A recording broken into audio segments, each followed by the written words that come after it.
Hi children, welcome back to the linear equations class. Today I am here with some more problems and solutions with new methods which you find more interesting. Yesterday evening I went to a fruit shop to buy some mangoes and apples. The fruit vendor nicely packed the fruits I bought in a beautiful basket. A small puzzle to you.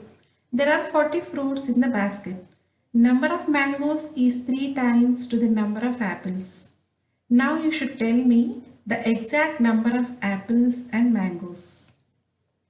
Yeah, by using a little logic, you can tell that there are 10 apples and 30 mangoes.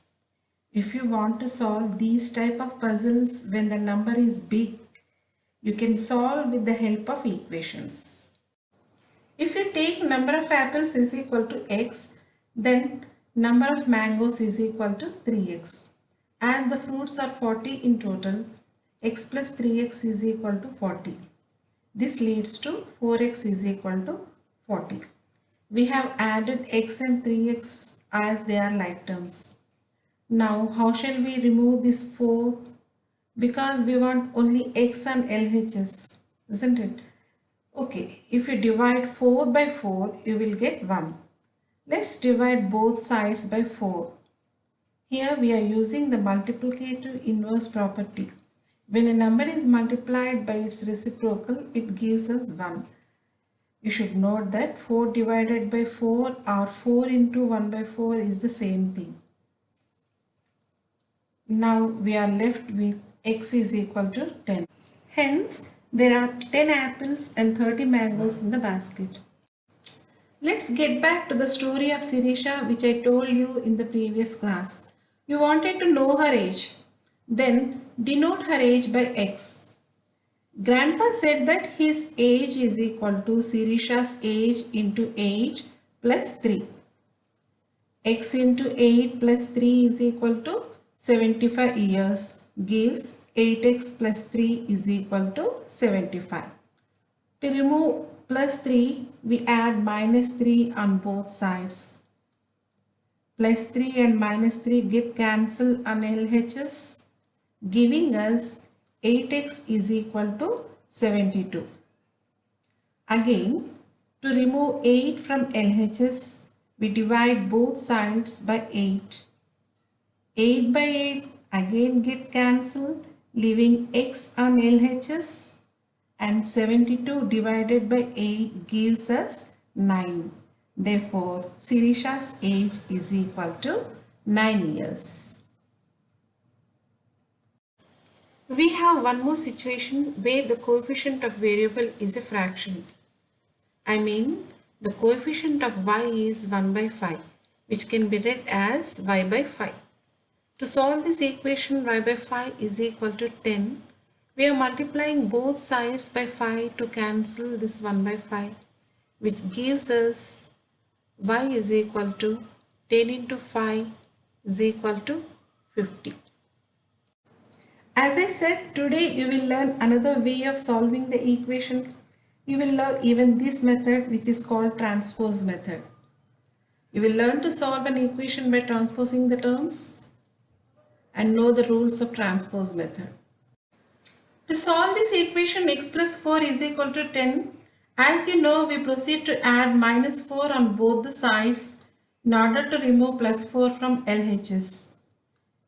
We remain with x is equal to 10 minus 4. This is what we have. Now from this step we can come directly to this step. How? We have a plus 4 here. If we take it to the other side and write it as minus 4, the equation remains the same. This is called transposing. We have transposed plus 4 from LHS to the RHS and written it as minus 4. Any term can be transposed from left hand side to right hand side or right hand side to left hand side without disturbing the value of the equation. Now x is equal to 6 is the answer, right? You can see another example where in the equation x minus 6 is equal to 9, The minus 6 is transposed from LHS to RHS to become plus 6, giving the answer x is equal to 9 plus 6 is equal to 15. I have a question. I have an equation with me that is m minus 10 is equal to 16.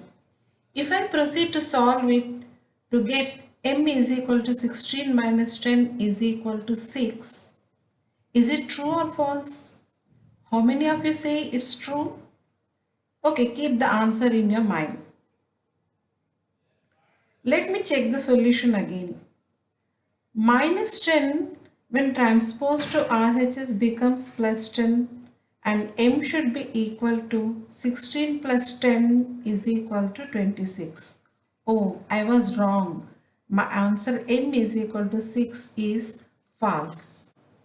We have 14 into p is equal to 42 here, which is read as 14p is equal to 42. To know the value of this p, we divide both sides of the equation by 14 to have only p on this side. So dividing both sides by 14, 14 by 14 get cancelled, leaving p is equal to 42 by 14. Now once again we can come directly from this step to this step. 14 multiplied by p on the left hand side can be written as 42 by 14 on right hand side. That is, dividing both sides by 14 is the same as taking this 14 to the right side and dividing 42 by 14. We have transposed 14 to RHS to get P is equal to 42 by 14 is equal to 3 because 14 threes are 42. In your textbook, you have got the problem 14p is equal to minus 42 in exercise 2.1. You follow the same procedure to solve this.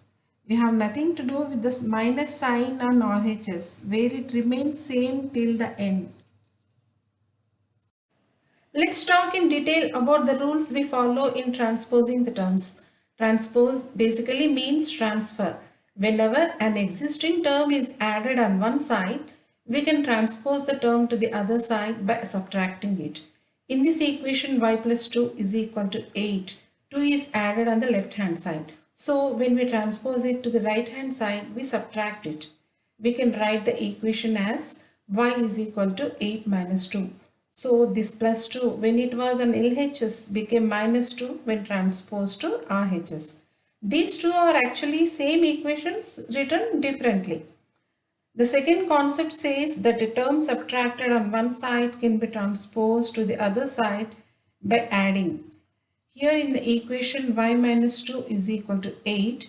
2 was the existing term that was subtracted. We transposed it to the right side by adding it, where we get y is equal to 8 plus 2. When a term is transposed to the other side, addition becomes subtraction and subtraction becomes addition. The concept is similar for multiplication and division.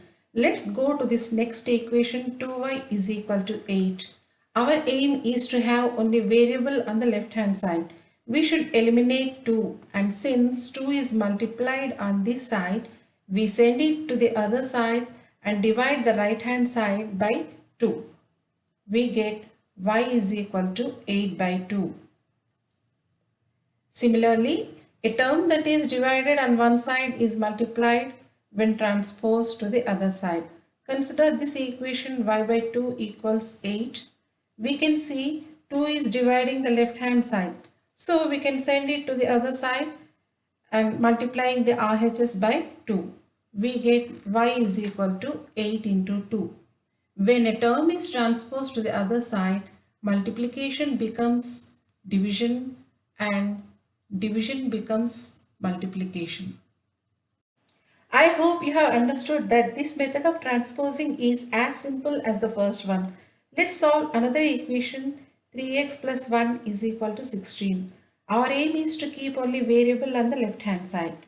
So we transpose 1 to the other side. Since it is added on the left hand side, we transpose it to the right hand side and subtract it from 16, where we get 3x equals 16 minus 1. This gives us 3x equals to 15. Next step is to eliminate 3 from the left hand side. Since 3 is multiplied with x on the left hand side, we transpose it to the right side and divide it by 3, where we get x is equal to 15 by 3 is equal to 5. Let's check the answer. Okay, our equation is 3x plus 1 is equal to 16. We got x is equal to 5 as solution. Now let's substitute the value of x in the equation. 3x means 3 into x. See, we have 3 into 5 plus 1 is equal to 15 plus 1 is equal to 16. I want you to join with me to solve another equation which makes you confident to solve the problems from your textbook. Consider this equation 13 minus 6n is equal to 7. In the first step, we will send 13, which is independent of variable, to the right side. We remain with minus 6n is equal to 7 minus 13 and get minus 6n is equal to minus 6, isn't it? The RHS 7 minus 13 gives us minus 6. Next thing, what do we do? Yes, send this 6 even to the right side. What do we get? Minus n is equal to minus 6 by 6, leaving minus n is equal to minus 1. We want the positive value of variable, that is n value. So let's multiply both sides of the equation by minus 1 to get n is equal to 1. Because you know very well that minus 1 into minus 1 is equal to 1 and minus 1 into minus n is equal to n. Shall we check the result? I mean, let us see whether this n is equal to 1 is the right solution or not. We got the value of n as 1 from the equation 13 minus 6n is equal to 7. On the left hand side, if we substitute n is equal to 1, we get 13 minus 6n equals to 13 minus 6 into 1, giving us 13 minus 6 equals to 7. That is what we have on RHS. Therefore, we see that LHS is equal to RHS.